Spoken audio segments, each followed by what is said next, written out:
ዳግምና ኑሐሚን መንገድ ላይ ተገናኝተው ዳግምን ኑሐሚ እንዴት ወንድምህን በግድያ ትጠረጥረዋለህ? አንተ ግን ምን አይነት ጨካኝና አረመኔ ሰው ነህ? የእውነት እንዴት እኔ እንደዚህ አይነት ሰው አትመስለኝም ነበር። እንዴት ነው ቆይ አንተ ናሁም ነፍሰ ገዳይ የሚሆነው? እንዴት ያንተን አባት ሊገድል ይችላል? እንዴት በዚህ ልክ ትጠረጥረዋለህ? በማለት መንገድ ላይ ትናገረዋለች።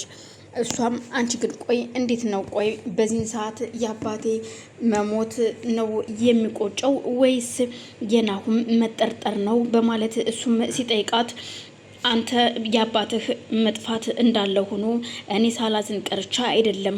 አዎ እርግጥ የአባትህ መሞት አስክሬኑ እንደ ዋዛ በጫካ መገኘቱ ሳይቆጨኝና ሳይከነክነኝ ቀርቶ አይደለም፣ ሳላዝን ቀርቻም አይደለም።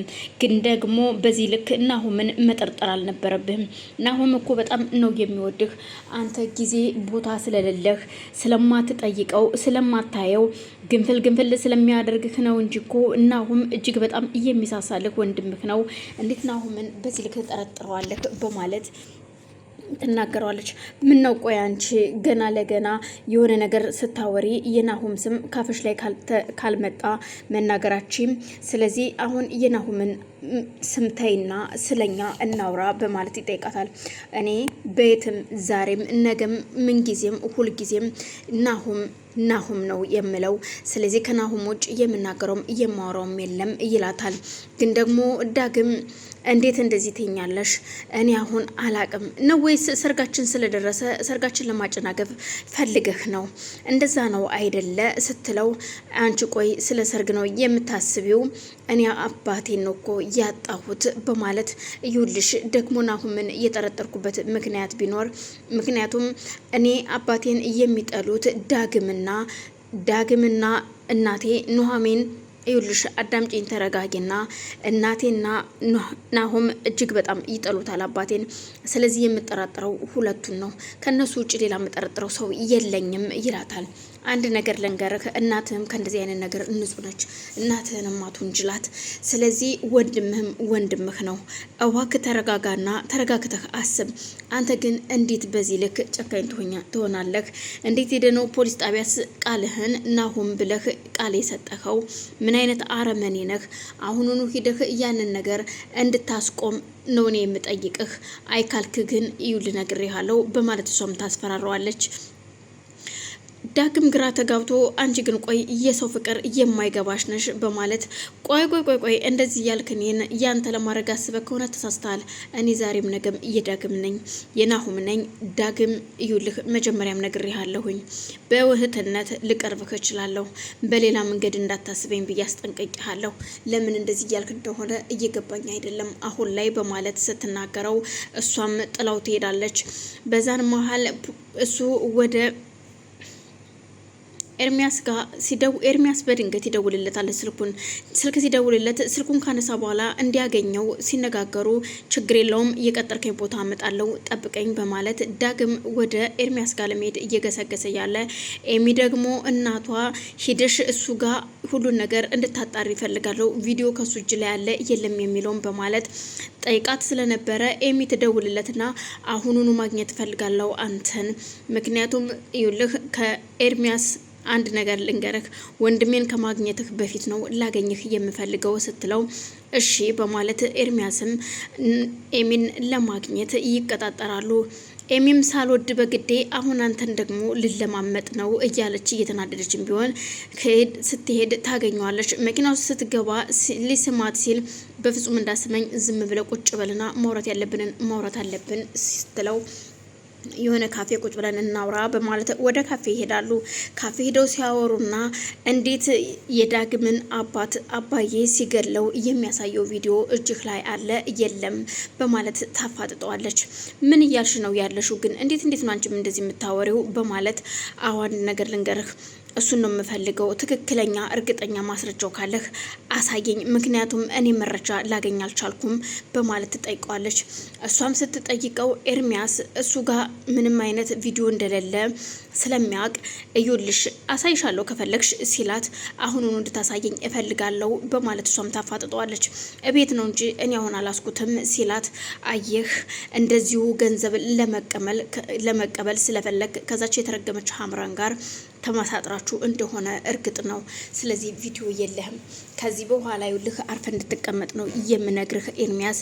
በዚህ መልኩ እኔን እያስፈራረውና እያሸማቀቁ ኖራለሁ ብለህ ከሆነ ተሳስተሃል። ከዚህ በኋላ እኔ እናንተ አንገናኝም፣ በሄድኩበት እንዳትሄድ እንዳትከተለኝ በማለት ስለ ልጃችን እናውራ ሲላት አንተ ከኔ ጋር ምንም አይነት ልጅ የለህም፣ እኔም ልጅ የለኝም፣ ስለዚህ አፍክን ዝጋና ሄድ ትለዋለች። በዛን ሰዓት እሷም ተናዳ ጥላው ስትሄድ እሱም በጣም እየተናደደ ስለዚህ አሁን አምራን አግኝቼ ከአምራን ጋር ቪዲዮ መቀበል አለብኝ በማለት ወደ አምራን ይደውላል።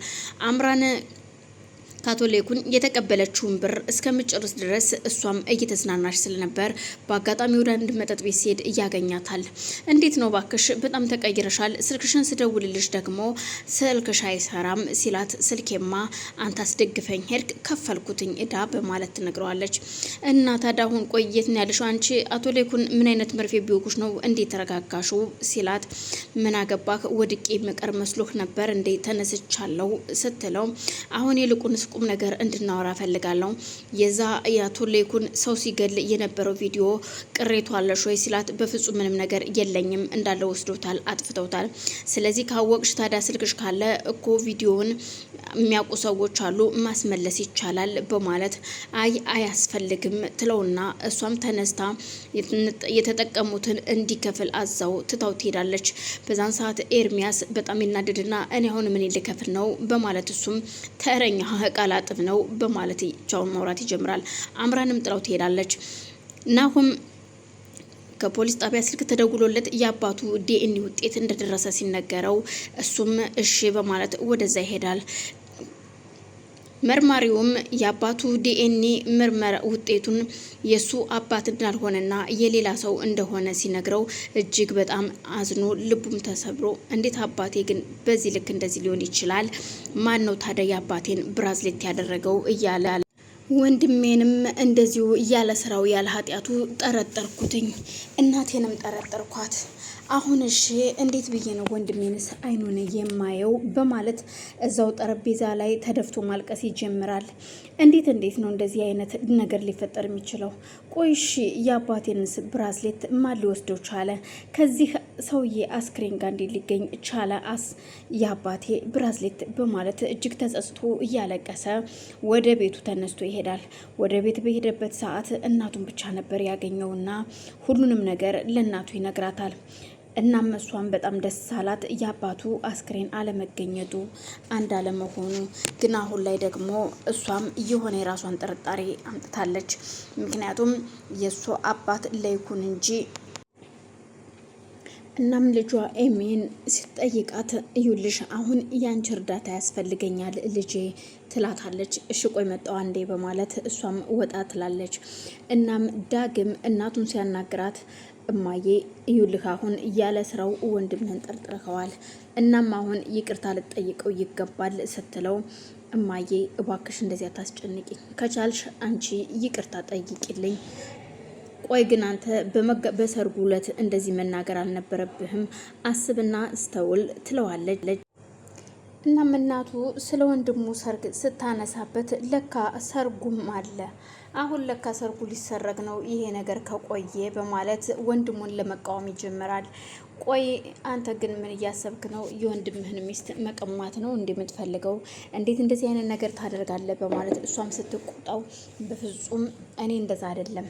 አዎ